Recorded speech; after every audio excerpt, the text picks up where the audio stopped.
欢迎来到频道 Daily Star News， 订阅频道，不要错过当天最热门的新闻。我们今天的时事通讯涵盖以下内容：你于11月播出的节目，王鹤棣变炮灰，赵丽颖稳稳当当，龚俊或成最大出奇劲敌。10月即将结束，11月的时间表已经出现。监理带来的5场节目将在 Q4 季度交付，将聚焦在11这1分钟。目前只是看热门评价，选择节目。交货分组。01漂流指南。王鹤棣失火后，资产腾飞。最近录制的节目《覆土冤》值得很多人的猜测，但勇敢的女人陈钰琪真的很紧张。作为首席唐嫣，给予她的资产是巨大的。她曾与罗云熙、胡一天、于梦龙等一线男星联手，但她实际上并没有做到无所不在，被网友鄙视。尽管每场演出都掀起了波澜，但每一场戏剧化的表演都在帮助炙手可热的有吸引力的男明星推动浓缩咖啡的发展。我相信这一次王鹤棣可以反对，不要变成炮灰跟他走。我在一个相似的边缘路透社中找到了一抹副图原王鹤棣和陈钰琪，一个人下万人以上的太监和一个只需要带现金的辛辣鱼娘。我真的想相信自己能把这组金刚狼 CPs 的模棱两可的拉扯发挥出来没有意义。至此，王鹤棣在面部元素上的演技已经基本上一个台阶。与虞书欣合作大火后天命将作为第2部，检验王鹤棣的商业自尊能力。男女主角的帮凶都是至关重要的。02生活的故事。迪丽热巴和龚俊作为男复发女复发的2大重磅装饰品，在网络综艺直播舞台上的预订量已超100万。看来这部剧真的很励志。电视剧《安乐传奇》预定11月播出。在主要预告片出现时，频道和情节都非常出色。相似外壳中的2个人非常有吸引力。任安乐和韩烨掌管家护国终于亮了起来。我真的预料到了。03心脏安全侯明昊周烨。侯明昊饰演的民谣美艳动人，周烨饰演的颜回可爱又懂事。就颜值而言，这部剧给颜狗粉丝们提供了不小的保障，可以说成为投资人绝非不幸。从主要的经历、疑惑使用到最后的共同组织，男女英雄互相抚慰心灵。燕辉与天耀之间的感情，与其说是亲情，不如说是珍惜。他们是生与死的伴侣。他们很有趣，你应该是对还是错？侯明昊和周烨的集市高级草本大片加在 CP， 你准备打 CP 是真的还是假的？04南风之我脑诚意张雨绮。南风之我脑里昂统筹，齐心协力，第一创作者齐薇和立三，编剧程毅、张雨绮、付辛博共同打造的内容，为特色都市疗养爱情秀作稳，讲述了寻找正方药方的药师傅云深和远赴未成熟地区进行临床探索的专家朱九开始的一段感情、谋杀和共同疗伤的故事。程毅和张雨绮的合作的大都是古装剧，这是首个现代剧，苏感满满，加上小说作者的加持，相信收视成绩也不菲。05野蛮生长赵丽颖、嗷豪。又美又飒的赵总想到了我们的许半夏啦。赵丽颖的草根逆袭之路走得越来越顺了，从幸福到万家，再到野蛮生长，是她的真实经历，也是电视剧。赵丽颖现在真的越来越成熟了。野蛮生长讲述了上世纪90年代，女主凭借其独到的眼光和果敢的个性，在钢铁行业披荆斩棘，闯出一片天地，并获得了理想的成功。该部剧也非常有希望帮助赵丽颖冲奖。02周迅王一博合作短片。2人身穿蓝色工服在影院中对视，氛围感十足。周迅王一博合作电影短片《我的朋友》10月24日，周迅与王一博合作电影短片《我的朋友》的海报曝光，并宣布将于10月31日上线。很有年代感的一个画面，王一博明显的知青样子，戴着眼镜，斯斯文文的。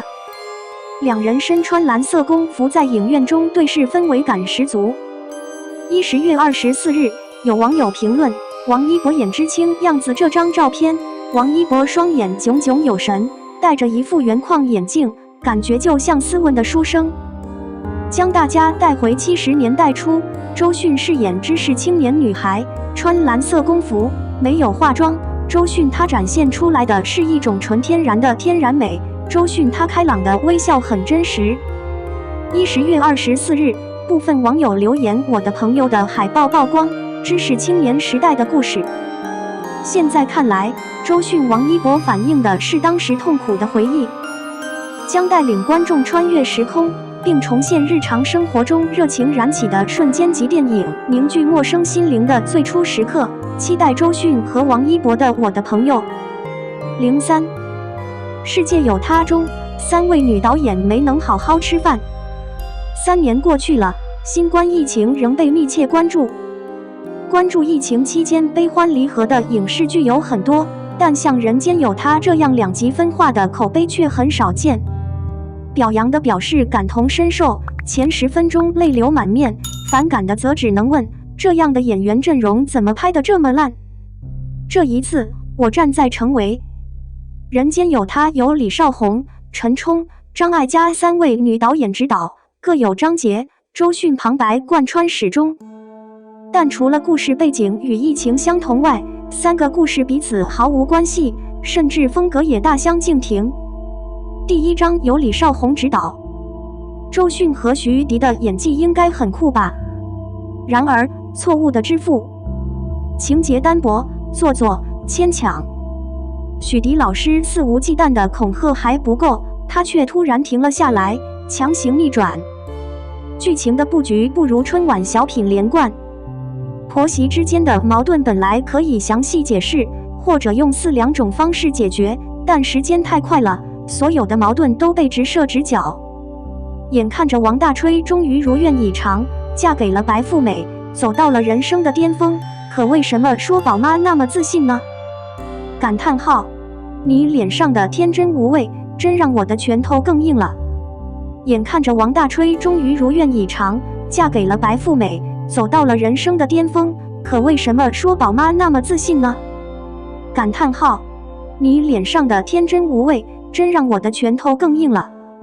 像周迅这样出色的演技，站在窗前泪流满面，也像是广告结束时的定格。终于，徐迪老师从水里冒了出来，除了松了口气，他只能感叹老师累了。第2章由陈冲执导，易烊千玺与黄米仪的初恋，全程黑白分明。开场是春节期间，超市里人来人往，女主遇到同学，不知道其他人感觉如何。我觉得这个色彩运动不是特别高级，特别是气氛，我只是觉得不舒服。从视觉上和心理上来说，他是不舒服的。易烊千玺对着手机镜头低声说道，声音磁性又慵懒，这部分特别容易带入女朋友的视野，尤其是弟弟还贡献了一个赤裸的背腰窝。镜头从易烊千玺裸露的肩膀上掠过，脖子和肩膀的骨骼曲线和皮肤清晰可见。陈冲导演对易烊千玺的女友粉丝特别体贴，易烊千玺饰演的赵华也在有限的范围内贡献了最大的诚意。故事温柔，演员的演技自然，男女主的关系也表现得十分贴切，可以说是在传递情感和感受。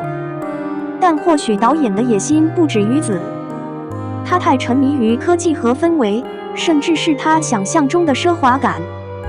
毕竟用刀叉吃油条有点不伦不类。第3章应该是最安全的。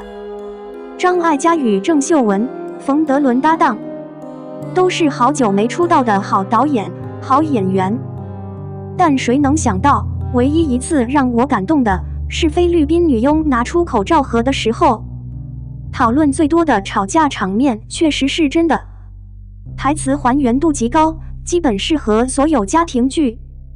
但是郑秀文说台词的时候咬牙切齿，着实让我有点难过。完了，冯德伦的疲惫是肉眼可见的，只有看到他那醒目的酒窝，才能窥见她过去的模样。